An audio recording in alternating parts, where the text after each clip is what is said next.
आज की सभा का हम प्रारंभ करें, इसके पूर्व दीप प्रज्वलन करेंगे।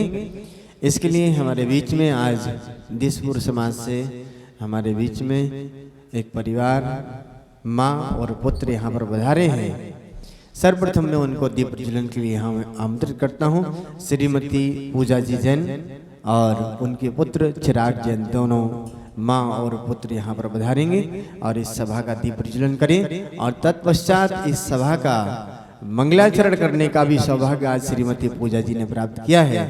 सर्वप्रथम दीप प्रज्वलन। दीप से दीप जलाते चलो, ज्ञान की गंगा बहाते चलो, ज्ञान की गंगा बहाते चलो। बोलिए परम पूज्य आचार्य पट्टाचार्य श्री 108 विशुद्ध सागर जी महामुनिराज की। आए श्रीमती पूजा जी जैन और आज से इस सभा का मंगलाचरण संपन्न करेंगे। जो लोग 108 विशुद्ध सागर जी महाराज की जय। जो लोग 108 अरिजीत सागर जी महाराज की जय। छुल्लक श्री 105 समक्ष योग सागर जी महाराज की जय। मेरे दुख के दिनों में वो बड़े काम आते हैं। मेरे दुख के दिनों में वो बड़े काम आते हैं। जब कोई नहीं आता मेरे बाबा आते हैं। जब कोई नहीं आता मेरे गुरुवर आते हैं। मेरे दुख के दिनों में वो बड़े काम आते हैं। मेरे दुख के दिनों में वो बड़े काम आते हैं। मेरी नैया चलती है पतवार नहीं चलती। मेरी नैया चलती है पतवार नहीं चलती। किसी और की अब मुझको दरकार नहीं होती। मैं डरता नहीं रस्ते सुनसान आते हैं। मैं डरता नहीं रस्ते सुनसान आते हैं। मेरे दुख के दिनों में वो बड़े काम आते हैं। कोई याद करे उनको दुख हल्का हो जाए। कोई याद करे उनको दुख हल्का हो जाए। कोई भक्त करे इनकी ये उनका हो जाए। ये बिन बोले सब कुछ पहचान जाते हैं। ये बिन बोले सब कुछ पहचान जाते हैं। मेरे दुख के दिनों में वो बड़े काम आते हैं। गुरुदेव भक्त के मन के दुखों को बिना बोले ही पहचान जाते हैं। और गुरुचरणों की ओर क्या कहूँ कब तक करूँ गुणगान तुम्हारा। क्या कहूँ कब तक करूँ गुणगान तुम्हारा। ये सांस भी तुम्हारी ये जीवन तुम्हारा। जिस जिसने लिया अब तक तुम्हारा सहारा है। निश्चित ही तुमने उसे भव से पार उतारा है। निश्चित ही तुमने उसे भव से पार उतारा है। और जोड़ लेंगे अपने अपने दोनों हाथों को श्रीफल की आकृति बनाएंगे, प्रदान करेंगे और गुरु जी के श्री चरणों में निवेदन करेंगे। हे गुरुदेव अपनी मंगलमयी वाणी से हम सभी का कल्याण करें। हे गुरुदेव नमोस्तु नमोस्तु नमोस्तु गुरुदेव।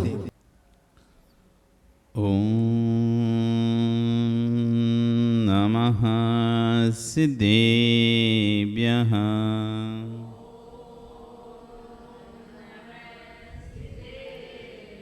ॐ नमः सिद्धेभ्यः।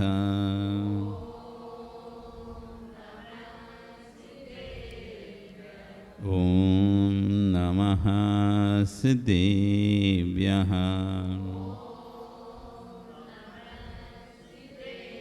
तिर्यणि खग्गणाय रुतारी मोहि सिर सिरेणि बिहू आयरी राव बसियो परवादीण्यो भव्य जी लोई नमो अरिहंताणम नमो सिद्धाणम नमो आयरियाणम नमो वज्रायाणम नमो लोये। बोलिए रुद्रानंद से परमेष्ठी भगवानी की आदरम भगवानी की वर्तमान शासनी महावीर भगवानी की आचार्य श्री कुलभद्र स्वामी महाराज की आज गणाचार्य आचार्य विराग सागर जी महाराज की आचार्य गुरु श्री विश्व सागर जी महाराज की अहिंसा में विश्व धर्म की। बोले श्रमण मुनि श्री 108 अरिजीत सागर जी महाराज की जय। छुल्लक श्री 105 सामयोग सागर जी महाराज की जय। भवंदो वर्तमान शासन नहीं, वर्धमान स्वामी के शासन में तीर्थंकर प्रभु की चरण निश्रा में बैठकर हम सभी यहाँ पर जिन देशना का श्रवण कर रहे हैं। आचार्य भगवान यहाँ पर कल समझा रहे थे सम्यक की का जो साधन है वही कर्म निजरा का साधन है। जो सम्यक के साधन है, कौन कौन से सम्यक के साधन? दो प्रकार की वस्तुएं अपन को दिखेंगी, एक सम्यक के हेतु और एक मिथ्यात्व के हेतु। किस किस के हेतु? सम्यक के हेतु साधन मतलब हेतु, और एक मिथ्यात्व हेतु। जो सम्यक के साधन है, तो सम्यक से साधन क्या क्या है अब आपको ये पता होना चाहिए। पहले तो बहुत सारे लोग पूछ रहे थे महाराज जी इधर जाएं तो पाप लगेगा क्या, उधर जाएं तो पाप लगेगा क्या? हम तो देखने की कोशिश से जाते हैं। कोई कहता है हम तो अंदर तो नमकार पढ़ते हैं और सिर वहाँ झुकाते हैं। अनेक आपके अंदर विकल्प होते हैं। तो पहले आपको निश्चित करना पड़ेगा सम्यक साधन कौन कौन से और मिथ्यात्व के साधन कौन कौन से। सम्यक के साधन देव, शास्त्र, गुरु, देव को मानने वाले, शास्त्र को मानने वाले और गुरु को मानने वाले। जिन धर्म, जिन तीर्थ, जिन क्षेत्र, जिन प्रतिमा, अर्यन, सिद्ध, आचार्य, उपाध्याय, साधु, जिन धर्म रागम, जिन चैत्य, जिन चैत्यालय, इतने ये सम्यक के साधन हैं। अब इन साधनों के अलावा जो भी साधन हैं वे मिथ्यात्व के साधन हैं। जिन देव, अब जिन देव का स्वरूप समझ में आना चाहिए, जिन शास्त्र का स्वरूप समझ में आना चाहिए, गुरु का स्वरूप समझना चाहिए। इन तीनों के स्वरूप समझ लो। इन तीन की कसौटी पर आचार्य भगवान ने कभी नहीं कहा कि आप दिगंबर गुरुओं को मानो, नहीं कहा। कभी नहीं कहा कि आप जिन पितामाओं को मानो, कभी नहीं कहा कि आप इस चिन्माणी को मानो। उन्होंने कहा भाई हम एक आपको कसौटी दे दे रहे, फॉर्मूला दे दे रहे। इस फॉर्मूला पे जो खरे होते हैं, आपनो नो छिन्न दोषे ने सर्वज्ञेना गमीशिना, जो दोषों से छिन्न हो वही आपने हमारा। तो जिसमें 18 दोष नहीं पाए जाते हैं, जो बीतराग, सर्वज्ञ, हितोपदेशी है, ऐसा जो भी हो वो हमारा आप्त होगा। आप देख लो, हमने जिसको आप आप्त मानते हो, जिसको आप देव कहते हो, जिसको आप भगवान कहते हो, उसको कसौटी पे रखो। राग देश से 18 दोषों से रहित है कि नहीं है? ये शुद्ध अतिशा प्रपासा से रहित है कि नहीं है? राग देश से मोह से रहित है कि नहीं है? जन्म, जरा, आतंक, मृत्यु, बुढ़ापे आदि से रहित है कि नहीं है? 18 दोष इसमें नहीं है कि नहीं है? यदि 18 दोषों से रहित है, ये हमारा आप्त है। यदि इसमें 18 दोषों में कोई भी दोष दिखाई दे रहा है, ये हमारा आप्त नहीं हुआ। बस नाम क्या है, नाम से कुछ फर्क नहीं पड़ता। नाम किसका क्या है, आचार्य का नाम से भी कोई मतलब नहीं है। हम तो परिभाषा दे रहे हैं, इस परिभाषा में कौन खरा उतरता है। क्योंकि जब आचार्य भगवान समन्वय स्वामी महाराज ग्रंथ लिखते हैं आत्ममीमांसा, एक न्याय का सबसे बड़ा ग्रंथ है और सबसे बड़े आचार्य हुए आचार्य समन्वय स्वामी महाराज। उन्हीं के बाद से न्याय का प्रचार प्रसार बढ़ा। आचार्य कुंद कुंद स्वामी महाराज ने अध्यात्म का जहाँ व्याख्यान किया, द्रव्यों का जहाँ व्याख्यान किया तो वहीं आचार्य समंत स्वामियों ने न्याय का व्याख्यान किया, न्याय संबंधी व्याख्यान उन्होंने किया और कहा कि बाबा वाक प्रमाणम नहीं, तर्क की कसौटी पे रखो, कसो और प्रमाण मानो। आपको हम नहीं कहते आप अरिहंत प्रतिमा को पूजो। आचार्य विवेकानंद समंत स्वामी ने भगवान महावीर स्वामी को अपनी जो कृति है आत्मज्ञान पात्र बनाया भगवान महावीर स्वामी को और उनसे प्रश्न कर दिया, आप जैनों के भगवान हो इसलिए आपको माने हम?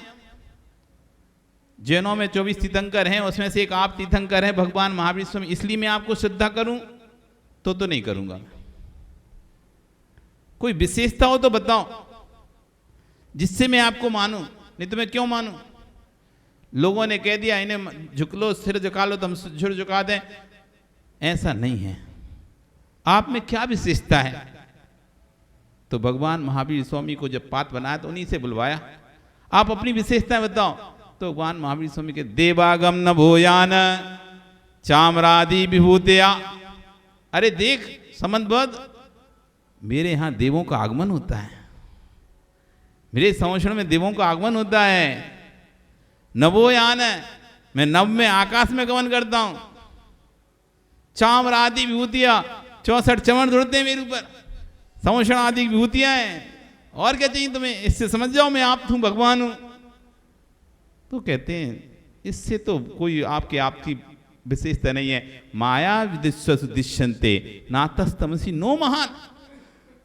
ये तो कोई मायावी भी भैरूपिया भी बना सकता है। मायावी अपनी माया से संवत्सर की रचना कर ले, मायावी अपने माया से संवत्सर की रचना कर ले, देवों का आगमन दिखा दे। दिखाती थी पहले ऊपर रामायण, अभी आप पढ़ेंगे रामायण और जो पद्म पुराण पढ़ो कि जब राम की प्रशंसा चल रही थी, भरत के लक्ष्मण की प्रशंसा चल रही थी, तो देवों ने सोचा कि चलो तो देखे तो आए। स्वर में स्वादन कह रहा है कि नारायण और बलभद्र जैसा प्रेम किसी का नहीं होता जगत में, एक दूसरे बिना एक क्षण भी नहीं रह सकते ये लोग। यदि एक मर जाए तो दूसरे तो वैसे ही प्राण छोड़ देगा। ऐसा चर्चा चल रही थी कि और अभी वर्तमान में राम और लक्ष्मण का भातृ जो प्रेम है वो विश्व में कहीं भी और देखने को नहीं मिलता है। तभी दो देवों को उत्सुकता हो गई कि चलो देख के तो आए कितना प्रेम है। तो उन्होंने अपनी माया से क्या किया, लक्ष्मण बाहर गए हुए थे तो नगर में जो रनवास उसे ऐसी माया लगाई कि जब लक्ष्मण लौटे तो सारी महल की रानियां रो रही हैं, सब चुड़ियां तोड़ रही हैं, छाती कूट रही हैं। तो लक्ष्मण ने जब ये माहौल देखा तो क्या हुआ पूछा, दरबान सिर लटकाए खड़े हुए हैं, कोई भी कुछ नहीं बोल रहा है। तब एक दरबान बोला, स्वामी राम नहीं रहे। इतना ही कहा है उसने और लक्ष्मण को ऐसा आघात लगा, हे राम, वो प्राणांत हो गया, मर गया। तो देव चाहे तो विक्रिया से कुछ भी बना सकते हैं। जब रावण विद्या सिद्ध कर रहा था, भाई रूपणी विद्या सिद्ध कर रहा था और इनको पता चला विभीषण को कि रावण रूपणी विद्या सिद्ध कर रहा है, तो तुरंत मंत्रणा की, सभी मंत्रियों को बुलाया, नल, नील, अंग, अंगद, जाम्बुद, सुग्रीव, विरादित, सबको बुलाकर कहा कि लक्ष्मण, सबको बुलाया, कहा कि यदि रावण ने विद्या सिद्ध कर ली तो आप फिर भूल जाओ सीता के बारे में, फिर तो सीता मिलना मुश्किल ही है। इसलिए भी कैसे भी करके इसको विद्या से विचलित करना है। तो क्या करें? अभी रावण ने 10 दिन के लिए अष्टांगा में 8 दिन के लिए शांति बना के रखी है, कोई किसी को नहीं मारेगा, कोई लड़ाई नहीं करेगा, कोई उपद्रव भी करेगा तब भी कोई किसी का विरोध प्रतिरोध नहीं करेगा। शत्रु दल भी क्यों ना आकर लंका पर हमला कर दे तब भी वह किसी का विरोध नहीं करेगा, ऐसी उसने आज्ञा लगा दी है। तभी मौका है अपन जाएं लंका में घुसकर और रावण को भी मारें और सीता को भी ले आए। तो मौका अच्छा है। सब लोग राम के पास पहुंचे, राम के सामने प्रस्ताव रखा तो राम ने कहा, एक जीव भगवान की भक्ति में लगा है और हम इतने दिन भी शांति से नहीं बैठ पाए। जो जीव भगवान की भक्ति करके युद्ध को विराम दिया है, तो हम भी शांति से विराम रखते हैं। हम ऐसे समय में चोरी छुपे उस नगर में घुसकर उस नगर में उपद्रव नहीं करेंगे। और सब निराश होकर लौटे आए। जब लौटे आए तो फिर सबने बाहर मीटिंग करी, अरे राम तो भैया मर्यादा पुरुषोत्तम, इनसे पूछना ही बेकार है। इनसे पूछेंगे तो न्याय नीति वाली बात करेंगे, और न्याय नीति से तो काम चले नहीं। युद्ध में सब कुछ जायज है, युद्ध में तो सब चलता है, थाम दाम दंड भेद, जो प्रकार से छल माया कपट सब होता है। इसलिए राम से पूछना बेकार है। लक्ष्मण जी आप ही आज्ञा दे दो, आपसे पूछ ले रहे, आप आज्ञा दे दो और हम चले जाए। तो लक्ष्मण को समझाया, लक्ष्मण मान गए। अब लक्ष्मण ठीक है जाओ। और नल नील अंगद ये सब पहुंच गए जहां रावण साधना कर रहा था। और रावण को साधना से विचलित करने के लिए ऐसी माया बनाई उन्होंने, ऐसी कि इधर मंदोदरी के बाल पकड़कर खींचते हुए दिखाई दे रहे हैं, किसी के वस्त्र हरण करते हुए दिखाई दे रहे हैं, उनकी माओं के केकसी को जमीन पर बाल खींचते पटकते दिखाई दे रहे हैं। वो कह रही हैं बेटा उठ, छोड़िए विद्या, हमें बचा। ऐसे पूरी माया बना दी कि पूरा नगर, जबकि कुछ ऐसा हो नहीं रहा था, लेकिन माया से इस तरह का वो उसकी विद्या भंग करने के लिए, ध्यान भंग करने के लिए पूरा बना दिया। लेकिन तब भी रावण अपने ध्यान से भंग नहीं हुआ था। तो माया से कुछ भी किया जा सकता है। तो संत स्वामी कहते स्वामी ये कोई बड़ी बात नहीं भगवान कि आपका संवरण लगता है। एक छोटे से विद्याधर ने भी रेवती रानी की परीक्षा लेने के लिए संवरण लगा लिया था। रेवती रानी हुई, रेवती रानी अमूर दृष्टि अंग में प्रसिद्ध हुई है। जब वो क्षुल्लक विद्याधर तीर्थ यात्रा के लिए जा रहा था उत्तर भारत की, तो उसने अपने गुरु से कहा कि मैं उत्तर भारत की यात्रा पे जा रहा हूं, किसी कोई संदेश हो तो कुछ आप बताओ मुझे। उनका ठीक है, वहां पर एक आचार्य मुनिराज हैं, और मुनिराज को मेरा नमस्कार बोलना, नमोस्तुति नमोस्तु बोलना, और एक चेलना रानी है वहां पर, उसको मेरा आशीर्वाद देना। तब क्षुल्लक बोला वहां तो एक आचार्य भी है, उनको तो महाराज कुछ बोल ही नहीं रहे, उनको तो महाराज कुछ बोल ही नहीं रहे। तो उन्होंने बोला ही बार बार कि और भी किसी को कुछ बोलना है, नहीं किसी को नहीं बोलना, बस 2 लोगों को बोलो। तब उसने सोचा मैं चिल्ला रानी को आशीर्वाद क्यों बोला है, ऐसा क्या है चिल्ला रानी में जो उसके लिए आशीर्वाद अलग से यहां से चला के आचार्य भगवान आशीर्वाद भेज रहे हैं। तो चिल्ला रानी के पास गया, उसके नगर के उद्यान के बाहर ठहर गया, और वहां से उसने माया बनाई। देखता हूं इसका सम्मित कितना है। पूर्व दिशा में पहले विष्णु का रूप बनाया, फिर दक्ष, सब लोग भाग रहे हैं, लेकिन चिल्ला रानी नहीं गई, रेवती रानी नहीं गई, रेवती नहीं गई। फिर दक्षिण में महेश का, फिर उत्तर में ब्रह्मा का, ऐसे दक्षिण पश्चिम में ब्रह्मा का रूप बनाया, लेकिन रेवती रानी नहीं गई। आखिरी में उसने सोचा कि ये अन्य धर्म को नहीं मानती इसलिए नहीं आई होगी, पर जैन धर्म को तो मानती है। तो उसने उत्तर दिशा में तीर्थंकर का संवरण लगा दिया। अब तो आएगी,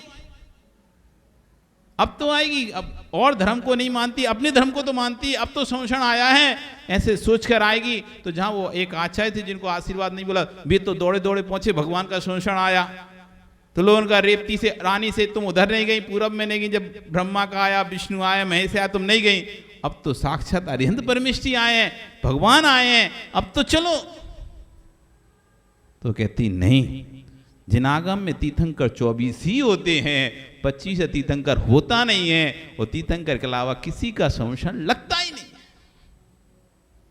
इतनी दृढ़ता, पूरा नगर भागा जा रहा है, यहां तक कि वो उस नगर में जो आचार्य महाराज थे वो भी पहुंच गए, लेकिन तब भी रेवती रानी करी नहीं, संभव ही नहीं है, मेरे को आगम पर विश्वास है, और आगम में लिखा है कि तीर्थंकर 24 ही होते हैं, तो 24 हैं, अब कोई 25 तीर्थंकर पैदा होगा नहीं, और किसी तीर्थंकर संवरण अब लगने वाला है नहीं है, इसलिए कोई बहरूपी ही है, मायावी है, इसलिए मैं नहीं चाहूंगी। जब उसने देखा क्षुल्लक ने आई नहीं अभी भी, तो 5वें दिन उसने क्या किया, नगर के उद्यान में क्षुल्लक का वेश बनाकर पहुंच गया। अब क्षुल्लक था, क्षुल्लक के वेश में पहुंच गया, और जैसे ही रेवती रानी को पता चला कि क्षुल्लक जी आए हैं, तो दौड़ी दौड़ी पहुंच गई। ब्रह्मा आए तो नहीं पहुंची, विष्णु आए तो भी नहीं पहुंची, महेश आए तो भी नहीं पहुंची, स्वयं अरिहंत परम श्री समझ तब भी नहीं पहुंची, लेकिन क्षुल्लक के नाम पे पहुंच गई। उसे पता था कि क्षुल्लक तो आ सकते हैं, क्षुल्लक तो आ सकते हैं, और क्षुल्लक के दर्शन करने पहुंच जाते हैं। तब वो क्षुल्लक कहता है, इस आशीर्वाद बोलता है और बोलता है हमारे गुरु ने तुमको आशीर्वाद दिया है, अब समझ में आया तुम्हें आशीर्वाद क्यों भेजा उन्होंने। तुम्हारे जैसे सम्यक को सम्यक दृष्टि देखने कहाँ मिलते हैं। तो इसलिए हे भगवान, आप ये समुषण रचना, देवों का आना, ये कोई बहुत बड़ी बात नहीं है, ये तो मायावी लोग भी बना सकते हैं, इसलिए इससे मैं आपको नमस्कार नहीं करता। कोई और हो विशेषता आप में तो बताओ। तो भगवान सोचते क्या बताऊं, उन अंतरंग बहिरंग रपेशु विग्रहादि महोदया, उनके देखो मेरे अंतरंग और बहिरंग अतिशय हैं, मुझको पसीना नहीं आता, पलके नहीं झपकती, भूख नहीं लगती, ऐसे जो अतिशय जरसस्य जन्म के जैसे केवल ज्ञान। तो मेरे अस्य देखो कितने सारे अस्य मेरे अंदर, 34 अस्य मेरे अंदर, उनको देखकर नमस्कार करो। ये भी कोई बहुत बड़ी बात नहीं है। क्यों? मानता हूं ये आपके अंदर है, सत्य है, लेकिन इनमें से कुछ ऐसे तो देवों में ही पाए जाते हैं, उनको भी भूख नहीं लगती, उनके ही पलके नहीं सकते, उनको ही पसीना नहीं आता, उनकी परेशानी नहीं पड़ती, तो क्या ही करूं मैं इसमें? क्या उनको मानने लगूं? इसमें भी आप कोई महानता को प्राप्त नहीं होते। अब मैंने जिन शासन को चलाया, महावीर कहते हैं कि मैंने तीर्थ चलाया, मैं तीर्थकृत हूं, तीर्थ को करने वाला हूं, मैंने शासन चलाया है, मेरा जिनवाणी है। तो समझो ठीक है ना, जिस संप्रदाय में जो होता है वो अपना शासन चलाता है। आपने चलाया तो कौन सी बात है, आप जिन शासन में थे इसलिए आप जिन शासन चला रहे हैं, कोई और दूसरा शासन हो तो अपना शासन चलाता है। जैसे शासन चला, सबके ग्रंथ होते हैं, आपके ग्रंथ हैं, दूसरे के भी अपने अपने ग्रंथ हैं, इससे भी क्या मानता। यदि कोई कहे कि हमने ग्रंथ, तो दूसरे भी तो ग्रंथ लिखे, हमने शासन चलाया तो दूसरे ने अपना शासन चलाया, तो ऐसे शासन चलाने से मैं आपको महान नहीं मानूंगा।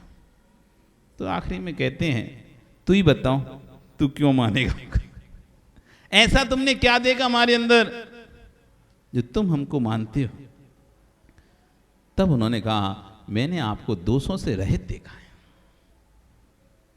मैंने 18 दोषों से रहित आपको देखा है, मैंने आपको सर्वज्ञ देखा है, जो भूत भविष्य वर्तमान की सभी बातों को सूक्ष्म अंतरित अभिहित सभी विषयों को जानने वाला है, ऐसा मैंने आपके अंदर जाना है। और मैंने आपके अंदर राग देश से रहित हितोपदेशी पना देखा है, आप सबके हित की बात करते हो, इसलिए मैं आपको स्वीकार करता हूं। तर्क की कटौती ने करा, तर्क पर कसौटी पर रखा, और जब वो खरे उतरे तब सौंदर्य स्वामी ने नमस्कार कर दिया। ये है अंतरंग श्रद्धाचर्य। इसलिए कह रहे हैं सम्यक के जो साधन हैं वही कर्म के साधन हैं। आपको निर्णय करना पड़ेगा, मैं जहां जा रहा हूं वो सम्यक का साधन है या मिथ्यात्व का साधन है। ये दृढ़ निश्चय होना चाहिए आपके अंदर। मैं जिस स्थान पर जा रहा हूं, जिसके सामने सिर झुका रहा हूं, चाहे तुम नौकार मंत्र पढ़ के झुका रहे हो, चाहे कोई मंत्र पढ़ के सिर झुका रहे हो, मैं जिसके सामने हाथ जोड़ा हूं, अपना उत्तमांग झुका रहा हूं, वो सम्यक का साधन है, मिथ्यात्व का साधन है। ये मिथ्यात्व के साधन तुम कह रहे हम तो नमकार मंत्र पढ़ के झुका रहे हैं, अरे तुम नमकार नहीं, तुम डर से झुका रहे हो। तुमको डर लग रहा है हम यहां नहीं झुकाएं, लोग कहेंगे हमसे क्यों नहीं झुका रहे तुम, ये तो भगवान है, और हमारे पास उत्तर नहीं है कहने के लिए भगवान नहीं है। अंदर ही अंदर तो हम मानती हैं उनके तो भगवान है ही, ऐसा तो हम सोच ही रहे हैं, और डर तो लगा ही रहा है। हम अभिनय कैसे करते हैं, उनको भगवान तो हैं, हम भगवान मान के बैठे हैं, हम आए नहीं है, उनके हैं, हम भगवान उनको श्रद्धा में मान के बैठे हुए हैं। और तभी तुम्हारा हाथ जुड़ रहा है, तभी तुम्हारा सिर झुक रहा है, नहीं तो ना हाथ जुड़ पाता ना सिर झुक पाता। साधन को निश्चित करो, साधन निश्चित नहीं होगा तो साध की सिद्धि भी नहीं होगी। जैसा साधन होता है वैसे साध की सिद्धि होती है। साधन विपरीत तो साध भी विपरीत होगा, माँ अठपैरा का घी जानती हो? अठपैरा का घी जानती हो? क्या होता है अठपैरा घी? अठपैरा का घी सुना है नाम? दूध लाकर 8 पहर के अंदर अंदर उससे घी निकल जाना चाहिए। समझ गए क्या? दूध लाकर 8 पहर यानी 24 घंटे, एक पैर 3 घंटे का होता है। एक पैर कितने घंटे का होता है? 3 घंटे का होता है। तो 3 घंटे का एक पैर और 8 पैर के कितने गए? 24 घंटे। 24 घंटे के अंदर अंदर उस दूध से घी निकाल लो, उसे कहते हैं अठपैरा का घी, शुद्ध घी। अठपहर 8 पहर, अठपहरा का जिसे घी बोलते हैं, यही घी शुद्ध है। अब आप आए, महाराज जी हम शुद्ध घी लेके आए, शुद्ध घी लेके आए, हम अपने घर का निकाल के लाए हैं। अरे मलाई पर मलाई डाल डाल के, मलाई पे मलाई डाल डाल के 1 दिन 2 दिन 3 दिन 4 दिन तक कटोरा भर रहे हो, उसमें सड़ते जा रहे हैं, सड़ता जा रहा है वो, और फिर तुमने निकाल लिया घी। हम तो महाराज जी शुद्ध घी लेके आए हैं, हमारे घर का है। तो भैया उसका साधन ही अशुद्ध है, अब तुम कितना शुद्ध निकालोगे उसे? साधन ही अशुद्ध हो गया उसका। तुमने उस मलाई में फिर मलाई, 1 दिन की मलाई फिर गरम की, फिर रख दी, अगले दिन फिर निकाली मलाई, फिर डाली, फिर गरम की, फिर रख दी, फिर डाली, ऐसे 4 दिन 5 दिन जब कटोरा बढ़ गया और उसमें से खट्टी खट्टी स्मेल आने लगी, अब तुमको लगा अब ज्यादा दिन रखेंगे सड़ जाएगा, अब घी निकाल लो। अब निकाल लो घी, कटोरा भर गया है, अब निकाल लो, रखते जाओ फ्रिज में हैं। और फिर गए महाराज जी शुद्ध घी, घर का घी। ठीक है, घर का तो घी है लेकिन शुद्ध नहीं है। तुम दूसरे अपेक्षा शुद्ध कह लो कि बाजार कोई मिलावट नहीं की हमने, कोई मिलावट नहीं, इस अपेक्षा से तुम शुद्ध कह लो, लेकिन आगम की अपेक्षा से अशुद्ध घी। कोई मिलावट नहीं इसमें, कोई बाहर के घी का भरोसा नहीं। महाराज जी क्या मिलावट है, आलू है, साबुदाना है, क्या है, चर्बी है, क्या मिला है। जो बाहर के घी खाते हैं तो भगवान जाने क्या ही खाते, मांस ही खाते हैं। क्या मिला है उन डिब्बों में तुम्हें पता ही नहीं है। तुम तो बढ़िया आराम से बफर में खड़े हो, चटर चटर चटर चटर चटर चटर खाते जा रहे हो। कहाँ से घी आया है, कौन सा घी आया है? नहीं, हमने तो वो इवेंट वाले को बोल दिया तो उसने बना के भेज दिया, अब कहाँ से आया हमें क्या करना है। और वो उसने तो सबसे सस्ता ढूंढ के भेजा, उसने तो सबसे सस्ता देखा कि सबसे सस्ता टीन कहाँ से मिलेगा, तो सबसे सस्ता खरीदा और बढ़िया बालूशाही, इमरती, जलेबी सब बनाई उस घी में। अब वो चाहे आलू फिटा घी हो, चाहे चर्बी चढ़ा घी हो, चाहे कुछ भी मिला हुआ घी हो, तुम तो बस मस्त खा रहे हो। वाह क्या घी के आइटम थे, मधुर, खाओ घी के आइटम, खाओ, मजे उड़ाओ। फिर कर भी ऐसी मजे उड़ाएंगे तुम्हारे। आपका समय हो गया, कल फिर आओगे। भरा रही तो अभी तो शुरुआत की अपन ने सम्यक के साधनों की, तो और आगे चर्चा करेंगे। बोली भगवान महावीर स्वामी की। बोले परम पूज्य